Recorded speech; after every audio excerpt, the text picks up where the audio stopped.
Hello everyone, myself doctor Shubham Sharma. आज हम पढ़ेंगे टाइप्स ऑफ फिस्टुला इन एनो।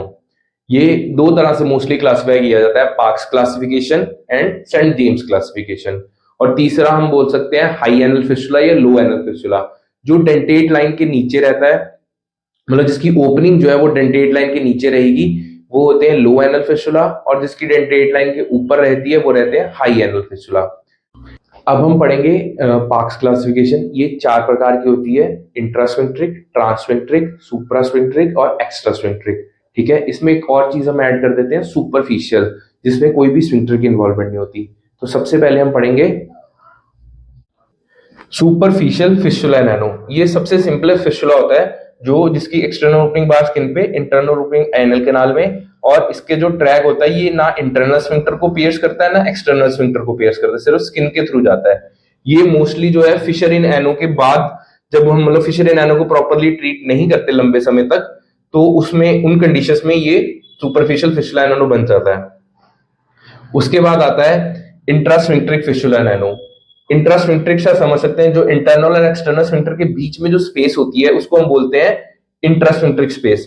तो जो ट्रैक है बाहर स्किन पे एक्सटर्नल ओपनिंग, और इंट्रास्फिंक्ट्रिक स्पेस में होता हुआ अंदर एनल कैनाल पे ओपन होता है, उसको हम बोलते हैं इंट्रास्फिंक्ट्रिक फिस्टुला इन एनो। ठीक है, उसके बाद आ जाता है ट्रांसफिंक्ट्रिक। ट्रांसफिंक्ट्रिक मतलब जो दोनों ही स्फिंक्टर को पियर्स करता होगा। यहाँ पे एक्सटर्नल ओपनिंग स्किन में और जाता हुआ सबसे पहले एक्सटर्नल स्फिंक्टर को पियर्स कर रहा है, फिर इंटरनल स्फिंक्टर को पियर्स कर रहा है, और अंदर एनल कैनाल में ओपन हो रहा है।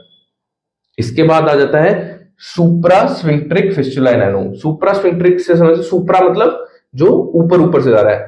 ये लेविएटर एनाई मसल को पियर्स करके अंदर ऊपर जाता है, फिर वापस पियर्स करके नीचे की तरफ आके इंटरनल ओपनिंग एनल कैनाल में ही बनाता है। ठीक है, इसको हम बोलते हैं सुप्रास्फिंक्ट्रिक। एक्सटर्नल स्फिंक्टर के बाहर से होता हुआ एक्सटर्नल स्फिंक्टर के ऊपर, फिर लेविएटर एनाई मसल को पियर्स करके फिर वापस अंदर आता है। ठीक है, उसके बाद आ जाता है एक्स्ट्रा स्फिंक्ट्रिक। एक्स्ट्रा स्फिंक्ट्रिक होता है जो दोनों स्फिंक्टर के बाहर से जाता हुआ लेविएटर एनाई मसल को पियर्स करता है और रेक्टम में ओपनिंग होती है। ठीक है, सुप्रा स्फिंक्ट्रिक में क्या था, एनल कैनाल के अंदर ही ओपनिंग थी इंटरनल, बट एक्स्ट्रा स्फिंक्ट्रिक में रेक्टम में ओपनिंग होती है।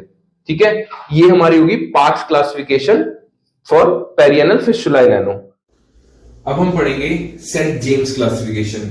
इसमें 5 ग्रेड तक फिस्टुला बोला जाता है। सबसे पहले आता है ग्रेड 1। ग्रेड 1 क्या होता है, एक्सटर्नल ओपनिंग बाहर स्किन पे और इंट्रास्फिंक्ट्रिक स्पेस से होता हुआ इंटरनल ओपनिंग एनल कैनाल में होती है। ये होती है grade 1। This is the simplest fistula, जो आसानी से ट्रीट किया जा सकता है। फिर आता है सेकंड ग्रेड 2। ग्रेड 2 में क्या होता है, इसमें भी एक्सटर्नल ओपनिंग बाहर इंट्रास्फिंक्ट्रिक स्पेस से होता हुआ इंटरनल स्फिंक्टर को पियर्स करके अंदर ओपनिंग बनाता है, बट इसमें एक एब्सेस बनी होती है साथ में। ठीक है, या इसमें एब्सेस होगी, या फिर आप कह सकते हैं एक ब्लाइंड एंड वाला ट्रैक यहाँ पे बन जाएगा। कई बार क्या होता है, आपने देखा होगा इंट्रास्फिंक्ट्रिक हॉर्सशू शेप फिस्टुला भी होता है। ठीक है, तो वो भी ग्रेड 2 में ही आता है। ठीक है, अब इसके बाद आ जाता है ग्रेड 3। ग्रेड 3 क्या, सिंपल फिस्टुला होता है जो बाहर एक्सटर्नल ओपनिंग फिर दोनों स्फिंक्टर्स को पियर्स करता है, मतलब एक्सटर्नल को भी इंटरनल को भी, फिर इंटरनल ओपनिंग अंदर एनल कैनाल में बनती है। ग्रेड 4 क्या होता है, ग्रेड 4 में वैसे जैसे ग्रेड 2 में एब्सेस बनी थी या एक ब्लाइंड एंडेड ट्रैक था, वैसे ही यहाँ पे ग्रेड 4 में भी एक एब्सेस बनी होगी, पेरिएनल एब्सेस ट्रैक के साथ, या फिर एक कोई भी अब ब्लाइंड ट्रैक बन सकता है, जैसे यहाँ पे एब्सेस है, या फिर यहाँ पे अलग से एक ट्रैक होगा जो ब्लाइंड एंडेड होगा, मतलब इसकी कोई ओपनिंग नहीं बनी होगी, बस एक ट्रैक जा रहा होगा। ये क्या होगा, ग्रेड 4। अब इसके बाद आता है ग्रेड 5। ग्रेड 5 क्या होता है, जो ट्रैक जो है बाहर स्किन से होता हुआ अंदर आके उसके बाद जो ये लेविएटर एनाई मसल है इसको पियर्स करके रेक्टम में ओपनिंग जिसकी होती है, ये ग्रेड 5 होता है। और ये सबसे ज्यादा डिफिकल्ट होता है ट्रीट करने के लिए। तो इसलिए जब भी आपको पता लगे कि पेरिएनल एब्सेस है या कुछ है, तो उसकी इन्वेस्टिगेशन जरूर करवाइए कि वो फिस्टुला इन एनो तो नहीं है।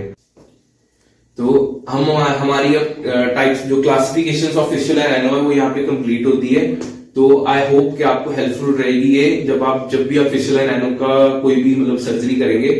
तो एक बात हमेशा याद रखिए कि एमआरआई ही क्यों मैं प्रेफर करता हूँ, सबकी अपनी चॉइस है।